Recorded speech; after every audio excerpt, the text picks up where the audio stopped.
মূকং করোতি বাচালং পঙ্গুং লঙ্ঘয়তে গিরিম যৎক্ষিপাতমহং বন্দে পরমানন্দমাধব।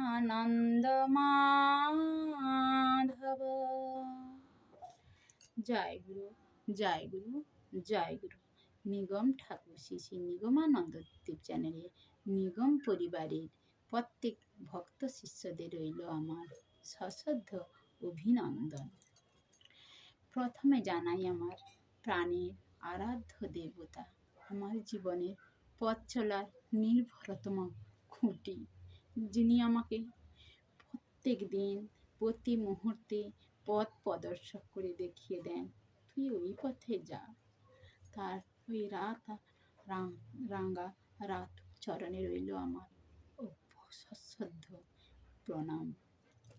আমার জগৎ জননী মাতা সুধাংশুবালার মায়ের চরণে রইল এই দীন দাসী সন্তানের সশ্রদ্ধ ভক্তি বিনম্র প্রণাম। সাধু সন্ন্যাসী অন্তেবাসী সবাইকে জানাই আমি আমার ভক্তি বিনম্র প্রণাম।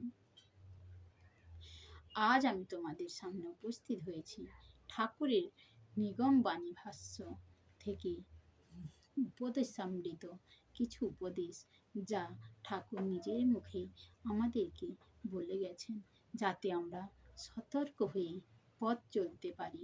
আমাদের অভিনয়ের দিন পর পর শেষ হয়ে আসছে। আমাদের অভিনয় কখন কার শেষ হয়ে যাবে কেউ বলতে পারবো না। তাই যেটুকু অভিনয় করার জন্য সময় পেয়েছি সেইটুকু যেন আমরা সঠিকভাবে পালন করতে পারি। আমরা যেন সঠিক দিশায় হাঁটতে পারি, যেন আমাদের জন্য ঠাকুরের কিছু অসুবিধা না হয়। তাই ঠাকুর আমাদের বারবার বলে গেছেন, তোদের মুক্তি না হওয়া পর্যন্ত আমার মুক্তি নাই। তাই আমরা যত দোষ করব ঠাকুরকেই তা ভোগ করতে হয়।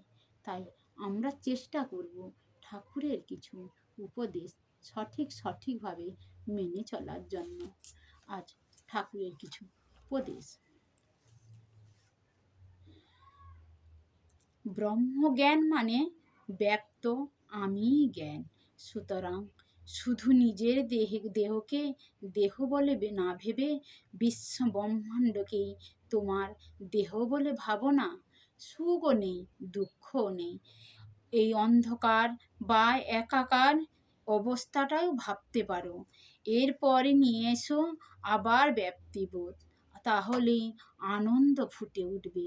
সূর্যমণ্ডলের কথা বলিনি, তুমি যদি সূর্যমণ্ডলে উঠে যেতে পারো তাহলে দেখবে এই জগৎটা কত ক্ষুদ্র, কিন্তু তবুও আছে।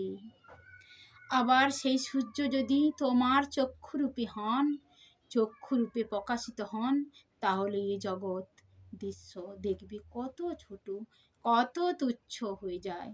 ক্ষুদ্র দেহ জ্ঞান তো তখনও থাকবেই না। সূর্যের কাছে পৃথিবী কত ছোট, তেমনি তুমিও যদি সূর্যমণ্ডলে অর্থাৎ উন্নতির চরম সীমায় উঠো, তাহলে দেখবে এই জগৎও কত ছোট হয়ে যায়। এই অবস্থাকে লক্ষ্য করেই পাতঞ্জন বলেছেন, জ্ঞান হয়ে যাবে অনন্ত, অথচ জ্ঞেয় স্বল্প। এসব শুধু কল্পনা করলেই চলবে না, যা কল্পনা করবে তা প্রত্যক্ষ হওয়া চাই। চিন্তার সঙ্গে সঙ্গে একটা লোক ভেসে উঠবে, অথচ আমি আছি, এই জ্ঞানও থাকবে। তখন এত সুন্দর ভাব হবে যে আর বলার নেই। কিন্তু চিত্ত যত সশুদ্ধ, কল্পনা তার নিকট তত বাস্তবাকার দেখা দেবে। অস্থির চিত্তে অবিশুদ্ধ মনোবল আবোল তাবোল কতই না চিন্তা করে, তাতে কি প্রাণের শান্তি আসে? শুদ্ধ মনে প্রত্যক্ষ দর্শন হয়। প্রত্যক্ষ দর্শনে সকল শান্তি অশান্তি সব কিছুই দূরীভূত হয়ে যায়। সর্বত্র সব বিদ্যমানতা বুঝলেই ব্রহ্মজ্ঞান লাভ হয়। সেই কারণে বিশ্বব্রহ্মাণ্ডকেই নিজের দেহ মনে করিতে হইবে। একটা সুখ দুঃখের সাম্য ভাব হইতে হইবে। পুষ্করিণীতে তৈলবিন্দু পরিব্যাপ্তির মতো নিজকে আমি আমিত্বে প্রসার করিতে চাই। একটাই ব্যক্তিবোধ। ব্যক্তিবোধ হইলে মনে অফুরন্ত আনন্দ জাত হইবে। মনন বা চিন্তনের দ্বারা সূর্যমণ্ডলে উঠিয়া গেলে এই দৃশ্যজগৎ খুবই ক্ষুদ্র মনে হইবে। অস্থির মনের মানুষ অনেক বাজে বিষয় চিন্তা করে।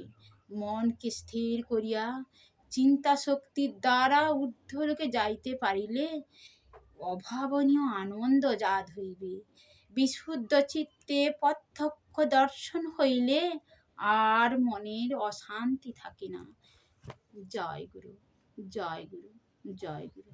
এই ছিল আজকে আমার বাণী পাঠ উপস্থাপনা।